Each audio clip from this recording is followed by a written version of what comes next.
अस्सलामु अलैकुम वरहमतुल्लाहि वबरकातुहू। इन्नल हम्दुलिल्लाह नहमदुहु व नस्तईनुहु व नस्तगफिरुहु व नऊज़ु बिल्लाहि मिन शुरूरि अनफुसिना व मिन सय्यिआति अमालिना। मन यहदिहिल्लाहु फला मुदिल्ल लहु व मन युद्लिल फला हादिय लहु व अशहदु अल्ला इलाहा इल्लल्लाहु वहदहु ला शरीका लहु व अशहदु अन्न मुहम्मदन अब्दुहु व रसूलुहु सल्लल्लाहु तआला अलैहि व अला आलिहि व सहबिहि व सल्लम तस्लीमान कसीरा। अम्मा बाद। सम्मानित রোজাদার ভাতৃমণ্ডলী, আল্লাহ রাব্বুল আলামিনের প্রশংসা এবং প্রিয় নবী সাল্লাল্লাহু আলাইহি সাল্লামের ওপর সালাত ও সালামের পর আজ রবিবার 26শে রমজান 1447 হিজরি মোতাবেক 15ই মার্চ 2026। এই অল্প সময়ে গুরুত্বপূর্ণ একটি বিষয় আপনাদের সামনে তুলে ধরার চেষ্টা করছি, স্মরণ করাবার চেষ্টা করছি, যাতে করে আমাদের আপনাদের জীবনে যদি ভুলভ্রান্তি থাকে আমরা নিজেদের সংশোধন করতে পারি। তা হচ্ছে হুকুকুল ইবাদ, বান্দার হক সম্পর্কে। আল্লাহর হক আজকে আলোচনা করব না। কার হক? বান্দার হক, মানে আল্লাহর সৃষ্টির হক, মানুষের হক, সে মুসলিম হোক অমুসলিম হোক, আত্মীয় হোক আর অনাত্মীয় হোক, পরিচিত হোক আর অপরিচিত হোক, যে প্রতিবেশী হোক অথবা দূরের লোক হোক, দেশের মানুষ হোক অথবা অন্য ভাষাভাষী বিদেশি হোক, মানুষের হক বিশেষ করে। আর মানুষের সাথে শুধু মানুষের মধ্যেই সীমিত নয়, আল্লাহর যে অন্যান্য প্রাণী রয়েছে সেগুলিরও আমাদের উপর হক রয়েছে, সেগুলির আমাদের উপর হক রয়েছে। তাদের ওপর যদি অন্যায় করেন তো তার হিসাব দিতে হবে, তার জন্য শাস্তি পেতে হবে। বান্দার হক বলতে আল্লাহর সৃষ্টির হক এখানে। এই জন্য দুটো ঘটনা আপনারা নিশ্চয়ই জানেন, যে কোনো একজন মহিলা একটি বিড়ালকে বেঁধে রেখেছিল, কারণ আজকাল অনেকে বাড়িতে বিড়াল পোষে, আর তারপরে শহরের বাড়ি থেকে গ্রামের বাড়ি চলে যায়। হ্যাঁ, বাড়ি বন্ধ করে চলে গেল, আর বিড়ালটা ভিতরে থেকে গেল। 1 সপ্তাহ 10 দিন পরে আসছে বিড়াল, হ্যাঁ, পিপাসায় আর অনাহারে মরে গেছে, ছড়ে গেছে। আমার বিল্ডিংয়ে এরকম কয়েকদিন পরে গন্ধ, প্রচণ্ড গন্ধ। একজন থাকে, সে তার গ্রামের বাড়ি অন্য জায়গায় আছে, চলে গেছে, আর হয়তো ভুলে গেছে, ইচ্ছা করে হয়তো এরকম করেনি, সুধারণা রাখা উচিত। তো দেখা যাচ্ছে যে গন্ধ গন্ধ গন্ধ, সুবহানাল্লাহ, আসলে বিড়াল হ্যাঁ মরে পচে গেছে। নবী সাল্লাল্লাহু আলাইহি ওয়াসাল্লাম কি বলেছেন? হ্যাঁ, কি বলেছেন? দাখালাত ইমরাতুনিন নারা, জনৈক মহিলা জাহান্নামের আগুনে যাবে বা গিয়েছে, জাহান্নামে জ্বলছে, মানে কবরের জীবনে মরার পরে জাহান্নামের আগুনে জ্বলছে, তা জাহান্নামে যাবে। স্থায়ী নয়, চিরকাল নয়, একমাত্র কাফের মুশরিক স্থায়ী, নাস্তিক স্থায়ী, মুরতাদ স্থায়ী, একেবারে বেনামাজি সে স্থায়ী জাহান্নামে। ভালো করে শুনে রাখেন, কোনো পাপী স্থায়ী জাহান্নামে হবে না যতক্ষণ তার ঈমান নষ্ট না হয়। ঈমান নষ্ট হয় কিসে? হ্যাঁ, শুধু শিরক। এটা একটা প্রশ্ন থাকবে, লাস্টে প্রশ্ন করে প্রাইজ দেবো, কিন্তু মনে করিয়ে দেবেন, পরে হয়তো আমার খেয়াল না থাকতে পারে যে একটা প্রশ্ন করবে, এইটা উত্তর রেডি করেন। এখন উত্তর না, তখন, এখন আলোচনাটা শেষ করিনি, ঠিক না? যে হ্যাঁ, আমার আলোচনা শেষ করি, তারপর আপনাদের আলোচনা শুনবো। একজন মহিলা জাহান্নামে গেছে একটি বিড়ালের কারণে। রাবাতাথা, সে বিড়ালটিকে বেঁধে রেখেছিল বাড়িতে, বন্ধ করে রাখেন আর বেঁধে রাখেন। লাহিয়া তামাথা, খেতেও দেয়নি। ওয়ালাহিয়া সাকাথা, পানিও দেয়নি। হ্যাঁ, ওয়ালাহিয়া তারা কাথার ছাড়েও নিয়ে তা কলমির খাসাসিল আরদে,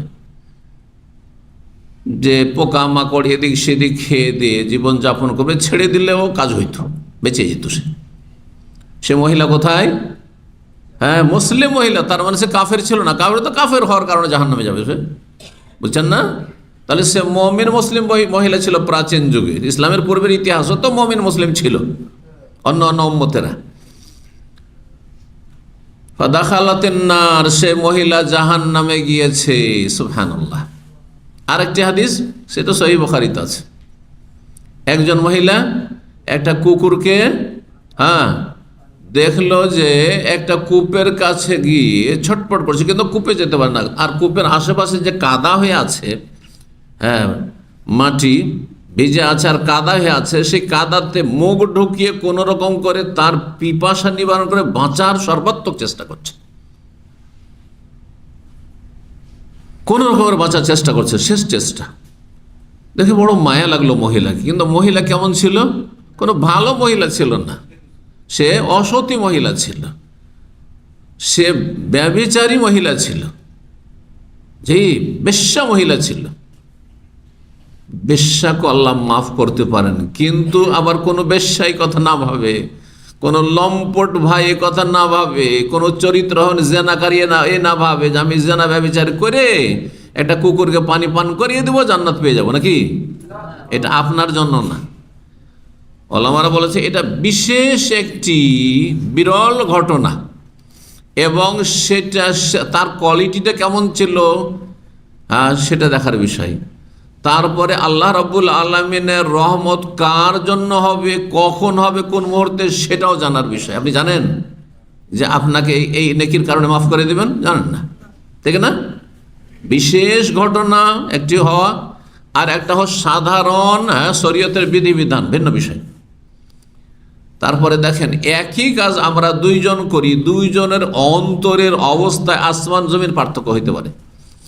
আপনিও 100 রিয়াল দান করলেন, আমিও 100 রিয়াল দান করলাম, কিন্তু হয়তো আমি দান করলাম, চিন্তা করলাম সবাই দিচ্ছে তো কি বলবে, শেখও দিচ্ছেন, আমিই দিলাম, অত আন্তরিকতার সাথে না।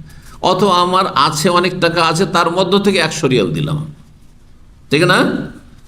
আর আরেকজন 100 রিয়াল দিয়েছে, ওর বেতনই 500 রিয়াল, ওর খাওয়া দাওয়া করে মাসে শেষ হয়ে যায় প্রায়, তার মধ্যে ওর খুব ইচ্ছা যে আমি জান্নাতে যাওয়ার জন্য কিছু চেষ্টা করবো, জাহান্নামের আগুন থেকে খেজুরের টুকরো দিয়ে নবী সাল্লাল্লাহু আলাইহি ওয়াসাল্লাম মুক্তি লাভের জন্য চেষ্টা করতে বলেছেন, আমি কোন রকম করে দান করব, দেব আমি।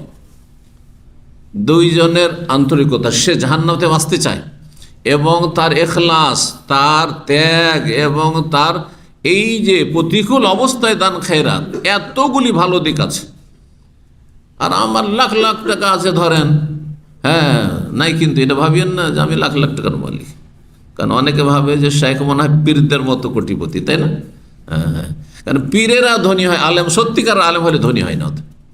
কারণ আলেমদের রাস্তা গতকালকে বলেছি, এলেমের রাস্তা আর দুনিয়া পয়সা হচ্ছে অন্য আর একটা রাস্তা, রাস্তা আলাদা আলাদা। এখন পয়সার রাস্তায় গেলে এলেম হবে না, আর এলেমের রাস্তায় গেলে পয়সা হবে না। তবে আল্লাহ অনাহারে মারবেন না, এলেমওয়ালাদেরকে আল্লাহ অনাহারে মারবেন না, এটির দায়িত্ব আল্লাহ নিয়েছেন, জি, যদি ইখলাস থাকে তাহলে। জি, কি বলছিলাম? ওই যে মহিলা, বেশ্যা মহিলা ছিল, তারপরেও তাকে আল্লাহ মাফ করেছেন। কি করেছিল সে? যখন দেখলো যে এই কুকুরটি কিছুক্ষণ মধ্যে মারা যাবে, খুব মায়া হয়ে গেল তার, সে গেল কূপের কাছে, কূপের কাছে দিয়ে বালতি নেই, পানি কি করে উঠাবো, সে তার জুতা, পায়ের জুতা খুললো, আর জুতা বা মোজা খুললো, আর চামড়ার মোজা, তাতে পানি উঠানো যাবে। আর তারপরে সেটাতে একটা রশি বাঁধলো, রশি বাঁধার পরে সে কূপে নামালো, আর তার কূপ থেকে পানি উঠিয়ে সেই কুকুরকে পানি পান করলো। অথচ কুকুর বাড়িতে পোষা হারাম, প্রতিদিন 2 কিরাত করে নাকি কমবে।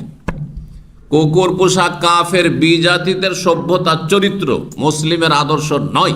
মুসলিম কোনদিন বাড়িতে কুকুর পুষতে পারে না, কারণ এমনিতে নেকি করতে পারেন না, তারপর প্রতিদিন 2 কিরাত কেরা কমতে থাকবে, এর চেয়ে হতভাগ্য আছে।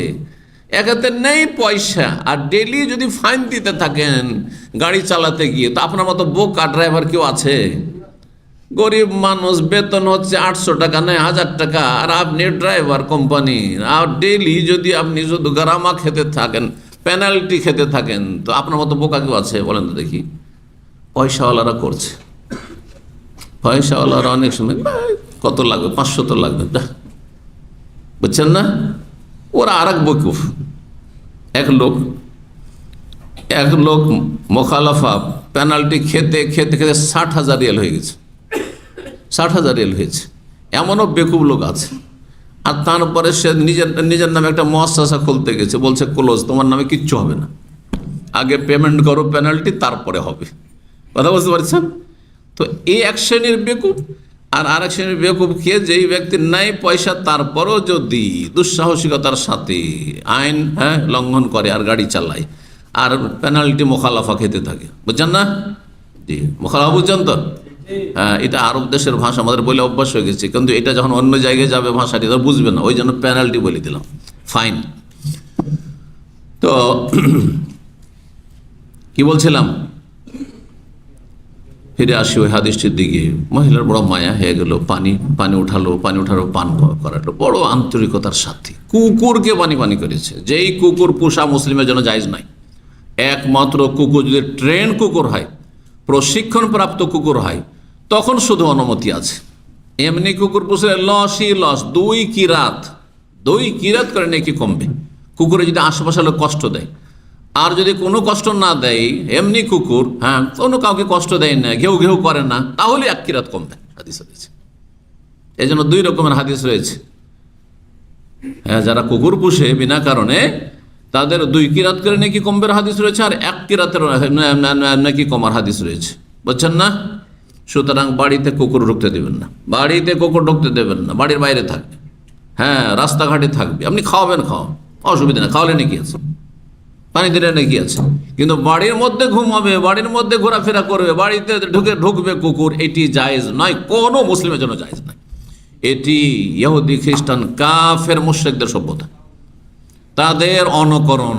সুতরাং তাদের দলে সামিল হইতে হবে। দুনিয়াতে তাদের চালচলন গ্রহণ করেছেন, জাহান্নামে তাদের সঙ্গী হইতে হবে। ভালো করে শুনে রাখেন, এটি হালকা বিষয় নয়।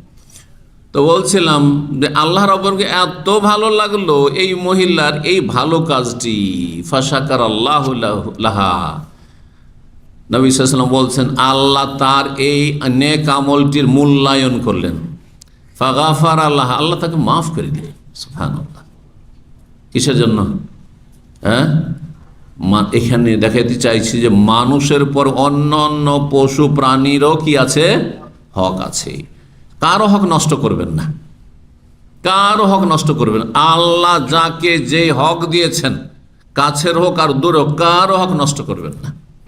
যারা হক নষ্ট করে তাদেরকে আল্লাহ মাফ করবেন না। যদি ওই ব্যক্তি যার হক নষ্ট করে, সে যদি স্বতঃস্ফূর্তভাবে বিনা কোনো চাপে আল্লাহ সন্তুষ্টির জন্য মাফ করে, তাহলে মাফ হবে, না হলে মাফ হবে না। এখানে দেন, আর না হলে হাসর মাঠে দিতে হবে। ভালো করে শুনে রাখেন, আমরা যদি নিজেদের ঘরের খোঁজ নিই, তো আপনার 1999টি পরিবার এমন হবে যারা বোনদের হক দেয় না। 999 জন বাপ মা হবে যারা মেয়েদের হক দেয় না। একমত হবেন, না হয় পরিসংখ্যান কইনা আসেন, কারণ আমার ভালো করে গণনা আছে, বুঝছেন না? জি, বড়ই পরেজগার, এক ওয়াক্ত নামাজ ছাড়ে না, তাহাজ্জুদ পড়ে, কিন্তু মেয়েদেরকে ওই চাষের জমি, ওই বালি জমি, মরা জমি, যেগুলোতে ফসল তেমন হয় না, ডুবা জমি, কথা বুঝতে পেরেছেন? আর দামি দামি বড় বড় দাগ যেগুলো জমি, সেগুলো ছেলের জন্য। তারপরে রোড সাইডে যদি হয় তাহলে সেটা ছেলের জন্য, শহরে যদি হয় ছেলের জন্য, ভিটে মাটি ছেলের জন্য, পাকা বাড়ি ছেলের জন্য। এটা কি বাস্তবতা নয়? এর চাইতে বড় হক নষ্ট করা কি হয়? পরের হক নষ্ট করার আগে ঘরের কথা আগে চিন্তা করেন। আমি আজকে পরের কথা দিয়ে না শুরু করে, যেন আল্লাহ আমার ব্রেন এই কথাই দিল, আমি ঘর থেকে শুরু করি। কারণ পরের উপর অনেকে জুলম অত্যাচার করছেন, কারো টাকা নিলেন, দিলেন না, বেইমানি করলেন, হালকা মনে করছেন। অমুসলিমের টাকাও যদি ধার নেন বা তার সাথে ব্যবসা করেন, আর টাকা মেরে আপনি দেশে চলে যান, বা টাকা মেরে রেখে দিলেন আর দিলেন না, আপনি আল্লাহ ছাড়বেন না, জাহান্নামে যেতে হবে। অমুসলিমের হক নষ্ট করার জন্য জাহান্নামে যেতে হবে। তাহলে চিন্তা করুন, অমুসলিম নয়, মুসলিম, দূরের লোক না কাছের, অনাত্মীয় না আত্মীয়, আর সাধারণ আত্মীয় না নিকট আত্মীয়, একই মায়ের গর্ভ থেকে ভূমিষ্ঠ হওয়া বোন, তার হক নষ্ট করেছেন। আপনি জন্মদাতা বাপ মার মেয়ের হক নষ্ট করেছেন। চিন্তা করুন আপনি। এটি হচ্ছে আমাদের সমাজ, এটা হচ্ছে আমাদের দেশের মানুষের চরিত্র, যে মেয়েদের সাথে দুর্ব্যবহার করে থাকি। মেয়ে জন্মালে মক্কার কাফেরদের মতো মুখ কালা হয়ে যায়, জাল্লা ওয়াজহুহু মুসওয়াদ্দান ওয়া হুয়া কাযীব। এই চিত্র তুলে ধরেছেন। মক্কার কাফেরদের সম্পর্কে আল্লাহ কোরআনে বলেছেন যে এই কাফেরদের ঘরে যখন কন্যা সন্তান জন্মতো তখন মুখ কালা হয়ে যেত, মলিন হয়ে যেত, আর মনটা খারাপ হয়ে যেত, কি হইল রে। এরকম নাই আমাদের সমাজে মানুষ? অনেক মানুষ আছে, অধিকাংশ না হলেও অনেক মানুষ আছে। আমার কাছে এক ছেলে চাকরি করত, হাতের নাগালে চাকরি করত, দাঁড়িয়ে আছে, কথা বুঝতে পারছেন? তার স্ত্রীর পর 3 নম্বরের মেয়ে হয়েছে সেই সময়। সে বলছে 3 দিন থেকে আমার স্ত্রী খানা পানি ছেড়ে দিয়েছে আর আমার সাথে ভালো করে কথা বলে না। কিসের জন্য? বলছে 1 নম্বর, 2 নম্বর, 3 নম্বরও কেন মেয়ে হইল? মন খারাপ, এমন মন খারাপ, খাওয়া দাওয়া ছেড়ে দিয়েছে, স্বামীর সাথে কথা বলা ছেড়ে দিয়েছে। আউযু বিল্লাহি মিনাশ শাইতানির রাজিম। বুঝছেন না? এটা একটি ঘটনা। তো মহিলার মন খারাপ হওয়া, মায়ের মন খারাপ হওয়ার কথা গল্প করলাম। আর বাবার মন খারাপের তো এরকম মেলা ঘটনা আছে, যা ফতোয়া আসছে। কত দিনই বোনের আমাদের যা আছে, 1টা 2টা 3টা পর মেয়ে হয়ে যাচ্ছে, তখন আর স্বামী রাখবে না, ও জালেম শয়তান রাখবে না, ওকে তালাক দিয়ে দেবে। কেন?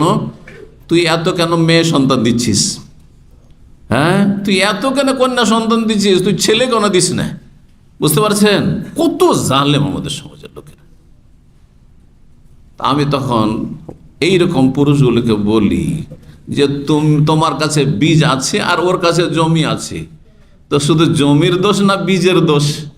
হ্যাঁ, ফজলি আমের যদি আপনি চারা নিয়ে গিয়ে রাজশাহী চাঁপাইনবাবগঞ্জ থেকে কুমিল্লায় চাষ করেন, বা চিটাগাঙে চাষ করেন, সিলেটে, আর যদি ফজলি আম সেই স্বাদের বা সেই রকম বড় ফজলি আম না হয়, তো দোষ কি বীজের দোষ হলো, রাজশাহীর আমের চারার দোষ হলো, না দোষ হলো আপনার জমির দোষ? হ্যাঁ, কিসের দোষ? হ্যাঁ, এটা হয়ে গেল আপনার এর ক্ষেত্রে জমির দোষের উদাহরণ হয়ে গেল। এর উল্টা কখনো কখনো কিসের দোষ হয়? হ্যাঁ, বীজের দোষ হয়। এটার উদাহরণ দিতে গিয়ে আমার উল্টা উদাহরণ দিয়ে দিচ্ছি, তাই না? এটা উদাহরণ অন্য সময় চলবে, অন্য সময় চলবে। যখন স্ত্রী খারাপ হবে, তখন স্ত্রীর মন খারাপের ক্ষেত্রে বললাম না, হ্যাঁ, যে 3 দিন ধরে কথা বলে না, তো বলে তো তোমার জমির দোষ। হ্যাঁ, জমিরও দোষ হইতে পারে, যেমন বীজের দোষ আছে তো জমিরও দোষ হইতে পারে। ওই ক্ষেত্রে উদাহরণ চলবে। আর এর উদাহরণ হচ্ছে যে আপনি চান ফজলি আম, আর আপনি কি করেছেন? রোপণ করেছেন কি? হ্যাঁ, আর কিছু বলেন? পেয়ারা। হ্যাঁ, আর কিছু? হ্যাঁ, আম না দিয়ে জাম। হ্যাঁ, আপনি খেজুরের বিচি লাগিয়েছেন আর বলছেন আমি আমের গাছ চাই, হবে নাকি? তাহলে তো আপনারও তো দোষ আছে, আপনারও তো দোষ আছে। সুতরাং এইরকম করলে আল্লাহ বরকত ছেড়ে, এরা শান্তি পায় না। কিন্তু যারা আল্লাহর ফয়সালাতে সন্তুষ্ট থাকে, আল্লাহ বরকত দেয়। মেয়ে নিয়ে কত মানুষ যে শান্তিতে আছে, যে ছেলে পেয়ে অনেকে অশান্তিতে আছে। মেয়ে বাপ মাকে মারধর করছে, এইরকম ঘটনা একবারে মানব জাতির ইতিহাসে বিরল বললেই চলে। হতে পারে কিন্তু বিরল। কিন্তু ছেলে বাপ মাকে মারধর করছে আর বাড়ি থেকে তাড়িয়ে দিচ্ছে, দাদা বুঝতে পারছেন? জুলম অত্যাচার করছে, নানা রকম মানসিক শারীরিক টর্চার করছে, এইরকম অহরহ ঘটতে আছে। তাহলে ছেলে বড় নিয়ামত হলো না মেয়ে বড় নিয়ামত? হ্যাঁ, আরো বলি, আল্লাহর সবচেয়ে প্রিয় বান্দা কে? মুহাম্মদ সাল্লাল্লাহু আলাইহি সাল্লাম। মুহাম্মদ সাল্লাল্লাহু আলাইহি সাল্লাম আল্লাহর প্রিয় বান্দা। প্রিয় বান্দাকে প্রিয় জিনিস দেবেন না খারাপ জিনিস দেবেন আল্লাহ? তো নবী সাল্লাল্লাহু আলাইহি সাল্লামকে আল্লাহ কন্যা সন্তান দিয়েছেন না ছেলে সন্তান? ছেলে সন্তান দিয়েও কেড়ে নিয়েছেন, নিয়ে নিয়েছেন। তো আল্লাহ তার প্রিয় হাবিবের জন্য, প্রিয় রসুলের জন্য, হ্যাঁ, কন্যা সন্তান বাছাই করেছেন, মনোনীত করেছেন, চয়েস করেছেন। পছন্দ, তোমাকে আমি আমার পছন্দের দেব, কন্যা সন্তান দেব, ছেলে সন্তান দেননি। এবার বুঝতে পারছেন?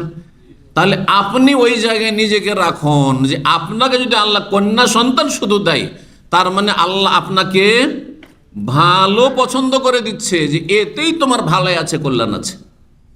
যাদের শুধু ঘরে মেয়ে সন্তান আছে অথবা মেয়ে সন্তান বেশি আছে, তাদের জন্য বলছি, তাদের ইমানকে একটু স্ট্রং করার জন্য বলছি, যে ইমানকে মজবুত করবেন। আল্লাহ বুঝার আমল করার জন্য তৌফিক দান করেন।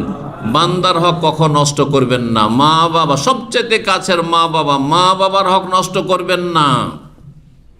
তাদের অভাব থাকলে অবশ্যই দূর করতে হবে, তাদের যথাযথ সম্মান করতে হবে, হক আদায় করতে হবে, আর্থিক হক আদায় করতে হবে, সময় দিয়ে হক আদায় করতে হবে, শ্রম মেহনত দিয়ে হক আদায় করতে হবে, আর কাছে থেকে হক আদায় করতে হবে। যোগাযোগ রেখে, দূরে থাকলেও যোগাযোগ রেখে নিয়মিত হক আদায় করে বিভিন্ন হক আদায় করতে হবে। কার হক নষ্ট করবেন না, ছেলে মেয়ের হক নষ্ট করবেন না, স্ত্রীর হক নষ্ট করবেন না। যে আর একটা পেলাম আর খুব ভালো লাগলো, আর তার মধুমাখা কথাতে পাগল হয়ে গেলাম, স্ত্রীকে ভুলে গেলাম। আরে বিয়ের যদি দ্বিতীয় তৃতীয় কর, তার জন্য শর্ত আছে। আজকাল মুসলিমরা শর্ত পুরা করেন না বহু বিবাহ করতে গিয়ে, যার ফলে বহু বিবাহ বদনাম হয়ে গেছে। না ওই শর্ত যদি পুরা করতো, তাহলে আমরা অমুসলিমদের কাছেও সুন্দর একটা আদর্শ পেশ করতে পারতাম, যে এতে যে কত সমস্যার সমাধান আছে। বুঝতে পারছেন না? জি। কিন্তু অধিকাংশ লম্পট লোকেরাই দুটো তিনটে চারটা বিয়ে করতে চায়, আর যখনই দ্বিতীয় করে প্রথমের খোঁজ নেই। হ্যাঁ, একটা করে সাইড করে অন্তর থেকে সাইড করে দিয়েছে, আর দায়িত্ব দ্বিতীয় সাইড করে দিয়েছে। এসব জালেম, মানুষের হক নষ্ট করে, জাহান্নামে যেতে হবে। এইসব মুসল্লি কোনো কাজে আসবে না, এইসব মুসল্লিদের নামাজ কোনো কাজে আসবে না, ইবাদতবন্দি কোনো কাজে আসবে না, এই রমজান আর শবে কদর কিচ্ছু হবে না এগুলো দিয়ে। আগে ফরজ আদায় করে জুল মুক্ত হতে হবে। আল্লাহ বলছে ইন্নাহু লা ইউফলিহু যালিমুন, শুনে রাখো জালেম কখনো সফল না। আল্লাহর এটি কোরআনি কায়দা, নীতিমালা, সার্কুলার, যে জালেম কখনো সফল হয় না। দুনিয়াতেও সফল না, আখিরাতেও সফল না, কোথাও সফল না, কোনো ক্ষেত্রে মানসিকভাবে সফল না, শারীরিক আর্থিক কোনোভাবে সফল না। জুলম মুক্ত থাকবেন, কার উপরে যেন জুলম অত্যাচার না হয়, পাড়া প্রতিবেশীর উপরে জুলম অত্যাচার না হয়, আত্মীয় স্বজনের উপরে জুলম অত্যাচার না হয়, কারো যেন কোনো একটা পয়সা খেয়ে আপনি মারা না যান, একটা পয়সা কোনো রকমের পয়সা কোনো কিছু বেইমানি না করেন, কারো অগোচরে কোনো কিছু আপনি নয় ছয় করলেন, এমনটা যেন না করেন। আজকাল অধিকাংশ পরিবারে ভাই ভাই মিল নেই, ভাই বোনে মিল নেই। কিসের জন্য? দুনিয়ার স্বার্থের জন্য। পরের সাথে খাতির আছে, পরকে নিয়ে সমস্ত কিছু সারছে, কিন্তু ঘরের লোকের সাথে কোনো যোগাযোগ রাখে না। এগুলির মূল কারণ হচ্ছে অবিচার করা, অন্যায় করা, বান্দার হক নষ্ট করা, এবং এটি হচ্ছে চরম অপরাধ। আর এর খেসারত দিতে হবে। একটি হাদিস শুধু শোনাবো, সহিহ মুসলিমের হাদিস। নবী সাল্লাল্লাহু আলাইহি ওয়াসাল্লাম বলেছেন, আতাদরুনা মানিল মুফলিস, তোমরা কি জানো যে সর্বহারা কে? সর্বহারা বুঝেন? নিঃস্ব, হ্যাঁ, যার কিছুই নেই একবারে। সর্বহারা কে? মুফলিস কে? মুফলিস, ফুলুস মানে বুঝেন তো? ফুলুস মানে টাকা, আর মুফলিস মানে যার কাছে একটা পয়সাও নেই। হ্যাঁ, নেই, যার কাছে পয়সা নেই সে হচ্ছে মুফলিস, মাফি ফুলুস। সাহাবীরা ভাবলেন যে সর্বহারা মানে যার কাছে টাকা কড়ি পয়সা কিচ্ছু নেই, সে হচ্ছে সর্বহারা, নিঃস্ব। তো তাই সংজ্ঞা বললেন, আল মুফলিসু ফিনা মান লা দিরহাম ওয়ালা মাতা, যার বাড়িতে কোনো মাল সামানও নেই, কোনো আসবাবপত্র নেই, আর একটা টাকা কড়ি কিচ্ছু নেই, সে হচ্ছে সর্বহারা। তখন নবী সাল্লাল্লাহু আলাইহি ওয়াসাল্লাম বললেন, না ওটা জিজ্ঞাসা করি না, আমি অন্য সর্বহারার কথা জিজ্ঞাসা করছি, অন্য নিঃস্ব অসহায়ের কথা জিজ্ঞাসা করছি, আমার উম্মতের। তিনি বলেন, ইন্নাল মুফলিসা মিন উম্মতি, আমার উম্মতের সর্বহারা নিঃস্ব হচ্ছে ওই ব্যক্তি, মাইয়াতি ইয়াউমাল কিয়ামাতি বিসিয়ামিন ওয়া সালাতিন ওয়া যাকাতিন, যে ব্যক্তি হাসর মাঠে আসবে, সে বেনামাজি ছিল না, অনেক নামাজ নিয়ে এসেছে, ফরজ নফল আর তারাবি আর তাহাজ্জুদ আর সলাতুল জুহা, চাষ, তার কত নামাজ নিয়ে এসেছে। হ্যাঁ, নামাজ যথেষ্ট তার ছিল। আর কি ছিল? ওয়াসিয়ামিন, অনেক রোজা ছিল, শুধু রমজানের রোজা না, সুন্নত নফল মেলা রোজা ছিল, আরাফা ছিল, মুহররম ছিল, আর 6 শাওয়াল ছিল, মেলা রোজা ছিল। সিয়ামিন ওয়া যাকাতিন, অনেক যাকাত দান সাদকাও ছিল, কিন্তু তার সাথে আরো কিছু ছিল যেটা তাকে নিঃস্ব করে দিয়েছে। বায়াতি কাদ শাতামা হাযা, আল্লাহর কাছে হাসর মাঠে হাজির হয়েছে, কাউকে গাল দিয়েছে, কারো সাথে অশ্লীল অকথ্য ভাষা বলেছে, লড়াই ঝগড়া হইলে অশ্লীল কথা, কোনো কথা বললে কথাই কথাই গালমন্দ করা, স্ত্রীকে নোংরা ভাষায় গাল দিত, হ্যাঁ, ভাই বোনকে নোংরা ভাষায় গাল দিত, আত্মীয় স্বজনকে নোংরা ভাষায় গাল দিত, অধীনস্থ কর্মচারীদেরকে, ফোরম্যান সুপারভাইজার, অধিকাংশ ফোরম্যান সুপারভাইজারদের ভাষা খুবই খারাপ। যারা নিম্নমানের পেশায় থাকে দেখা গেছে যে তাদের ভাষা আরো বেশি খারাপ। এজন্য আমাদের যারা ফুটপাতে যে সমস্ত কাজগুলি করে তাদের ভাষা অত আরো বেশি খারাপ, যত নিচে যাবে তত বেশি খারাপ তাদের ভাষা। ইল্লা মাশাআল্লাহ, হ্যাঁ, গোবরেও পদ্ম ফুল দু একটা থাকে, সেটা ব্যতিক্রম। কাউকে গাল দিয়েছে, ওয়াকাজা ফাহাজা, কারো মিথ্যা অপবাদ দিয়েছে, কারোর সাথে শত্রুতা হয়েছে, আরে ওর চরিত্র খারাপ, ও তো পরকীয়ায় লিপ্ত, হ্যাঁ, ও তো অমুকের সাথে প্রেম করেছে, ও তো প্রেম করে বিয়ে করেছে, হ্যাঁ, দিলেন একবার, আর ওর মেয়ে তো ওর খারাপ, ওর পরিবার খুব খারাপ, মিথ্যা অপবাদ দিয়েছে, যে কোনো রকম মিথ্যা অপবাদ দিয়েছে। ও আকালা মালা হাজা, কারো টাকা পয়সা বেঈমানি করেছে, ব্যবসার নামে নয় ছয় করেছে। অধিকাংশ সৌদি আরবে যারা প্রবাসী বাংলাভাষী দেখলাম পার্টনারশিপ ব্যবসা করতে গিয়ে, আমি ব্যবসা করতে গিয়ে নয়, কিন্তু অন্যরা ব্যবসা করেছে আর আমি দেখছি, আমাদের দিনী সার্কেল অনেক দেখলাম, হ্যাঁ, একসাথে একটা রেস্টুরেন্ট হোটেল খুলেছে, একটা বুফিয়া খুলেছে, একটা বাকালা খুলেছে, অথবা মক্কা মদিনাতে হোটেল নিয়েছে, আর তারপরে যার হাতে ক্যাশ আর আসল দেখাশোনা করছে তার নিজের লস নেই, আর যারা টাকা পয়সা দিয়ে হয়তো সাথ হয়েছে তাদের শুধু লস দেখায়, তাদের লস দেখায়। লাভ কেউ দিয়েছে এরকম লোক এখন পর্যন্ত খুঁজে পাই না আমি।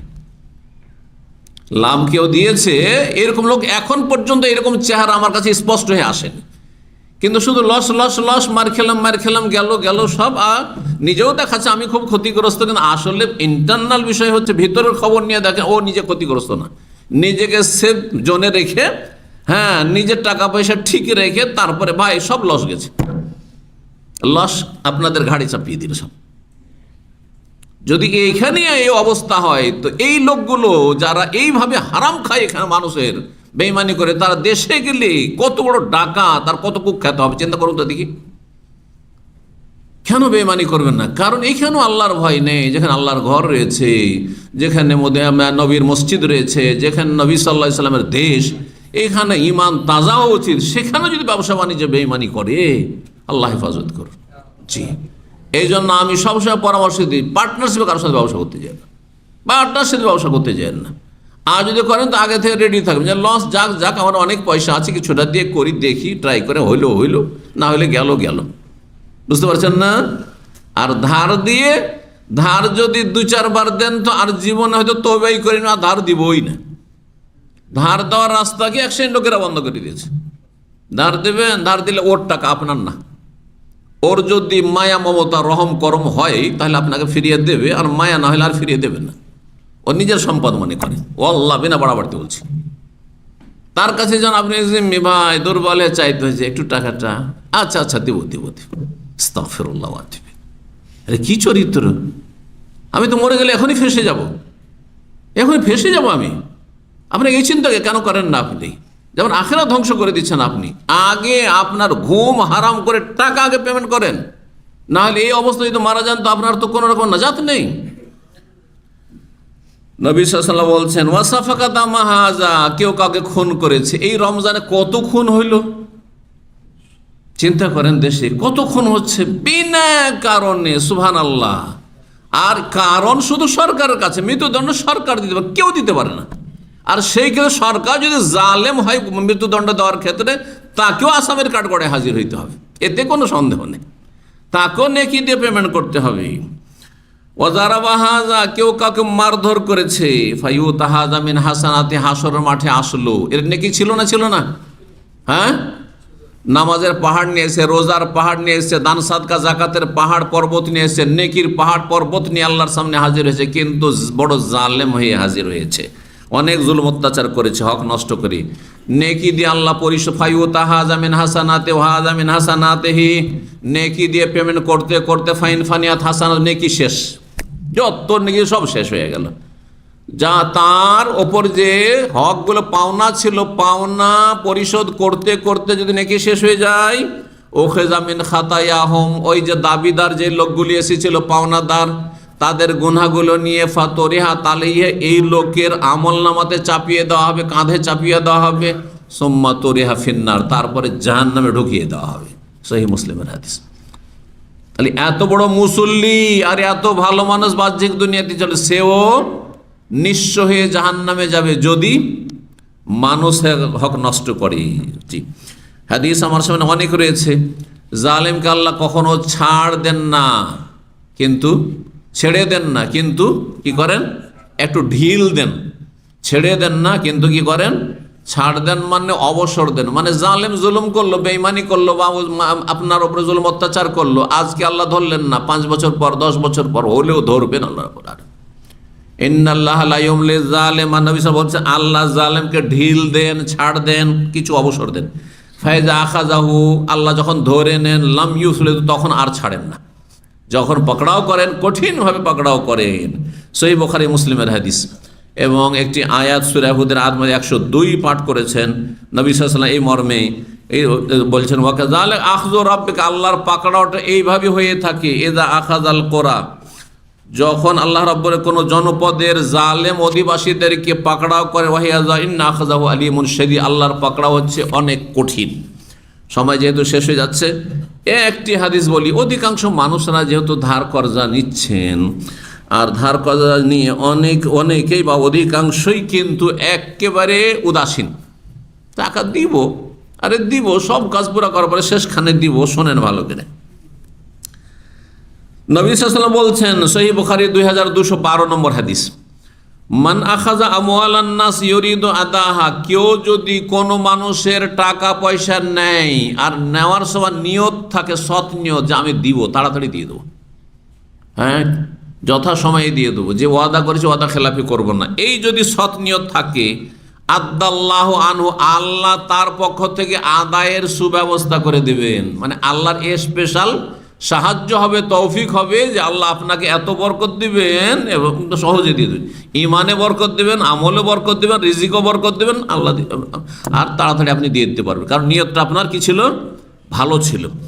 ওমান আখাযা ইউরিদু ইতলাফা, আর কারো যদি ধার কর্জা নেওয়ার সময় উদ্দেশ্য থাকে নষ্ট করা, দেব না, নিয়ে উধাও, আর কে পাই, আতলাফাহুল্লাহ, আল্লাহ তাকে নষ্ট করে দিবেন, আল্লাহ তাকে ধ্বংস করে দিবেন। কঠিন ভাষা কিন্তু, সহিহ বুখারী হাদিস, আতলাফাহুল্লাহ, ওকেও আল্লাহ বরবাদ করে দিবেন।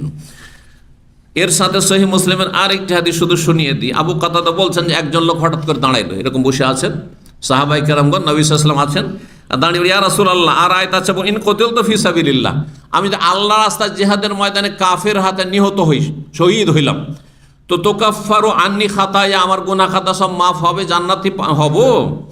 তখন নবী সাল্লাল্লাহু আলাইহি ওয়াসাল্লাম বললেন, নাম, ইন কুতিলতা ফি সাবিলিল্লাহ, তুমি যে আল্লাহর রাস্তায় লড়াই করো, ওয়া আনতা সাবিরুন, ধৈর্যশীল হয়ে, মুহতাসিবুন, নেকির আশায়, দুনিয়ার আশার্থে নয়, নেকির আশায় ধৈর্যশীল হয়ে, পিছপা মুকবিলুন গায়রা মুদবিরিন, এগিয়ে যাবে সামনে কাফেরদের দিকে, পিছপা হবে না, পিঠ দেখাবে না, আল্লাহ গুনাহ মাফ করবেন শহীদের সমস্ত, কিন্তুটা শোনেন, ইল্লা দাইন, তবে দাইন, দাইন মানে এই যে দেনা পাওনা বলেন যেটাকে, এটা দেনা শব্দটি কিন্তু আরবি শব্দ, হ্যাঁ, দাইনকে আমরা দেনা করে দিয়েছি। দেনা যদি কারো থাকে, পাওনা যদি থাকে, আল্লাহ মাফ করে, শহীদকেও মাফ করবেন না। আমাকে আর কথা নয়, জিহাদের ময়দানে গিয়ে রক্ত দিয়েছে, জীবন দিয়ে দিয়েছে, স্ত্রীকে বিধবা করেছে, আর ছেলে মেয়েদেরকে এতিম করেছে, এমন ব্যক্তিকে আল্লাহ মাফ করবেন না যদি ঋণের বোঝা নিয়ে যায়। তারপরে বলছেন রাসূল, ফাইন্না জিবরিল আলাইহিস সালাম কাল আলী যালিকা, এখনই জিবরাইল আলাইহিস সালাম এই কথাটি আমাকে বলে গেল। কি বলে গেল? যে শহীদকে সব মাফ করা হবে, কিন্তু ঋণের গুনাহ আল্লাহ মাফ করবেন না। আল্লাহ যেন আমাদের ঋণ মুক্ত হওয়ার তৌফিক দান করেন এবং ঋণ থেকে দূরে থাকার তৌফিক দান করেন, ঋণের বোঝাকে যেন হালকা করে দেন। দুনিয়া আখিরাতে আল্লাহ রাব্বুল আলামিন যেন আমাদের সার্বিক জীবনে বরকত দান করেন, পরের মুখাপেক্ষী যেন আল্লাহ না করেন। রব্বানা আতিনা ফিদ দুনিয়া হাসানা ওয়া ফিল আখিরাতি হাসানা ওয়া কিনা আযাবান নার। সুবহানা রাব্বিকা রাব্বিল ইজ্জাতি আম্মা ইয়াসিফুন ওয়া সালামুন আলাল মুরসালিন ওয়াল হামদুলিল্লাহি রাব্বিল আলামিন।